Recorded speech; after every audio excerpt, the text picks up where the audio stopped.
Hello everyone, hello VC, Scott here back again for a video. It's been a little while since I've done a video. Actually got something in the mail today, plus my haul from yesterday, check out some record stores in Portland. So here we go. First off, the mailman stopped by with Dereck too. I was so happy to see this. First off, Stephanie, awesome artwork. I really enjoy this. I'm not much of an art person. You know, I don't know what's good, what's not, but I know what I like, and I really like that abstract art like this. The back cover is pretty cool. It's an old picture of his. I really like albums where they have old pictures on the back of the artist. It's kind of almost like an inner look into the life of the artist, so I really enjoy that. And Dereck, thanks for signing it. That's pretty cool too. You can see sticking out, I got the orange copy. And this is just beautiful. Like I just love this color. That was a great choice. That's just so beautiful, and it goes so well with the artwork on the inside. And I'm glad I jumped on Dereck too. I got a copy. I think it was 67 out of 100. So yeah, I jumped on it pretty quick. So yeah, they sold pretty quick. You know, I missed out on Dereck 3. What happened with Dereck 3 is when I saw him. When he was posting about how to order and everything, I was like debating if I should order it or not. I was listening to the music on Bandcamp, and I really didn't care for it, you know. So I really didn't want to buy it. Excuse me. But the more people kept talking about it, I kept going back to his Bandcamp page and checking it out and listening to the songs again and again. It actually grew on me, and I started enjoying it. Well, by then, it was sold out, and, you know, my loss, tough shit. But, you know, should have jumped on it, but I didn't. I'm trying to explore different musical genres from what I normally listen to. I normally listen to metal, rock, 80s, I listen to 80s pop and early 90s pop. Yeah, I got a lot of really guilty pleasures. TLC, shh, don't tell anyone. Yeah, I missed on Dereck 3, but, you know, that was my bad, you know. But I've learned to appreciate, and I've been listening to a lot more different music than I normally do, and finding so many good artists out there. So Dereck 3 I missed out on, but Dereck 2 is freaking awesome. And also, thanks for allowing people to download it for free on your website. I downloaded it and burned it onto a CD. I've actually been playing it in my car. Listened to it actually 5 or 6 times. Yesterday, I was stuck in traffic and I was listening to it, and it's actually very relaxing because normally I'm not too patient in traffic, and people piss me off, and you know, I found it very relaxing, which I need. But you know, great job on Dereck too. It was an amazing album. My favorite tracks are track 1 and track 5. I don't know the name of the titles, but I found that the other 2 I like the most out of the whole entire album. But great job, and I know there's more to come, and we'll buy it next time too. On to what I bought yesterday. Yesterday I went to two record stores. The first one was 2nd Avenue Records in Portland, Oregon. The store is actually a pretty cool store. You know, it's just typical you would think of a record store. You know, lots of records. You're just kind of crammed in there. You know, not a lot of walking room. They got a huge glass counter, and they got just boxes and boxes of records, CDs. I even saw a sign that says if you're interested in cassettes, we got, you know, several boxes of cassettes behind the counter. Just let us know. So yeah, they got shirts for sale hanging like completely all over the place. So really like it. And there's just so many record stores in Portland, so many. And a lot of times I walk in, there's usually a lot of people there, and they're pretty crowded. So I don't know, people call it a vinyl revival, and they call it just a fad coming back. No, I don't see that at all. I think people are starting to appreciate vinyl and what real music should sound like. Because I don't care what you do digitally to a music, you know, unless you hear it on vinyl. Vinyl just sounds so good to me. And I think that's what really draws me to it, is this sound. I just love the sound of vinyl. And the fact that so many people are out there buying it now.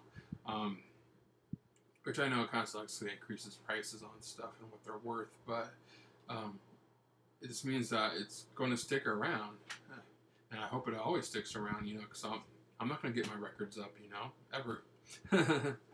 But first thing I picked up was Patti Smith's new album, Banga. I showed this on the the Facebook VC page yesterday.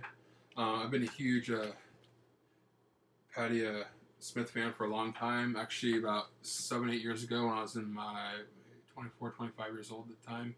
I got huge into the punk scene. I had a huge ass mohawk. Actually, my ears are still have holes in it that I had them punched out, and I had them stretch out to about an inch. You know, I started getting more visible tattoos on me, stuff like that, and which was fun because I was a bartender at the time. But you know, when you're trying to get a job that doesn't involve working behind a bar or in a club or working security or something like that, it was pretty tough. So all that eventually went. But I've been a huge fan. I know her early music that very, you know, I always forget the word. Her early music is very misunderstood, I think, by a lot. You know, very controversial. Controversial, yeah, controversial is the word. But I really enjoy it.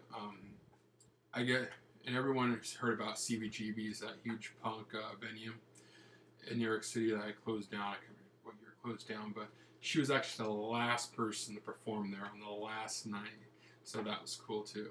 I was talking about it online. It's a lot slower paced than her other stuff, but I really enjoyed it. Some great songs on it. April Fools, that's a good song too. Yeah, it's a great album, so I recommend it. I actually paid $25 for this, so and I thought it was well worth it. The only thing that irritates me is it's kind of, can't really see it, but there's a crease here in the record, in the sleeve here, which I'm not sure if it was from I bought it like that or I had these sitting on my seat at my car, and when I hit the brakes, some of them flew off. But it annoys me. But you know, it's not too bad. The next album picked up there, I saw it and grabbed it. It was $11.99 for it, and it's something that so many people here have shown, so I just had to pick it up. That is Big Star, number one record. Yeah, a lot of people have shown this. I've seen this so many times on so many vinyl updates that I had to pick it up, you know.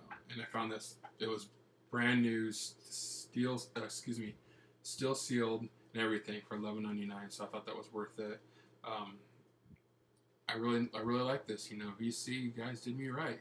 You know, everyone talks about this. It's actually a really good album. I'm glad I picked it up. The last one I picked up was for 99 cents, and normally I don't find anything for $1.99, nothing like that ever in Portland. It's usually the ones they have in their dollar bin are just junk that no one will buy, that's beaten up, water damaged, and thrown around, you know, for 30, 40 years. So I saw this, and it was actually in great condition. What drew me to it was actually the title of the band, D.B. Cooper by American. D.B. Cooper, for those that know, was 1971, there was a hijacking of a plane going from Portland to Seattle, and then he demanded like 4 parachutes and $200,000 in cash, and then he had the plane take off from Seattle towards Mexico City, and about somewhere I think over Oregon. He had the plane lower its flaps to a certain degree, keep its landing gear down, not pressurize the cabin, a bunch of stuff so he opened the back door up and jumped out with the parachute and all the money. And it's a huge story that they're still talking about now. So when I saw D.B. Cooper as a title, I had to grab it.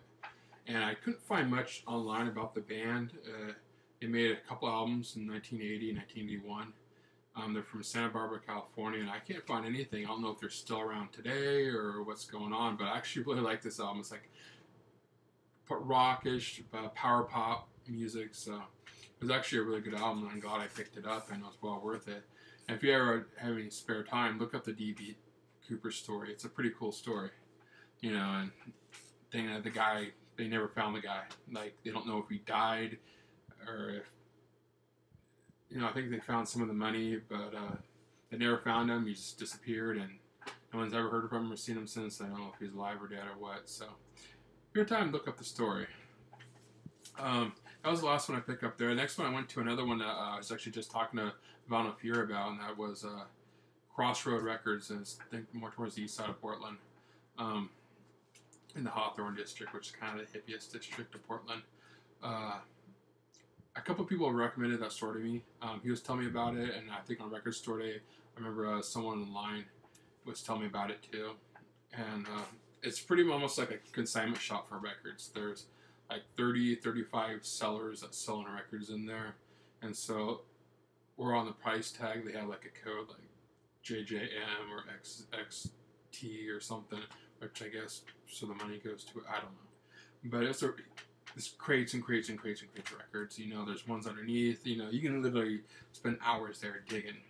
And I picked up, you know, 5 records. So here we go. The first one I picked up there for $3, and that is Emerson, Lake and Palmer, Love Beach. I'm a huge fan of Emerson, Lake and Palmer. My favorite album of theirs is Brain Salad Surgery.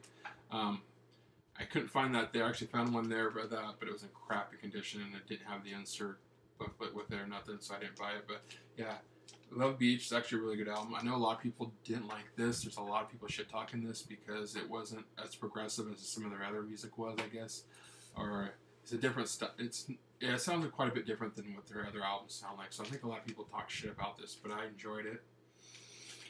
And it was only $3, so that's a good find. Here's another one. Here's one I actually found for $1 now. Fantastic condition. Kim Wilde, another step. Kim Wilde, a British pop singer from the early '80s. That was awesome. Next one, it's actually a local Portland band that's been around that was huge in the '80s, and that is New Shoes. Their hit song, their main song they were famous for was Point of No Return, I think it was called. And I think they had a couple others. But yeah, this is pretty awesome. Can't Turn It, New Shoes.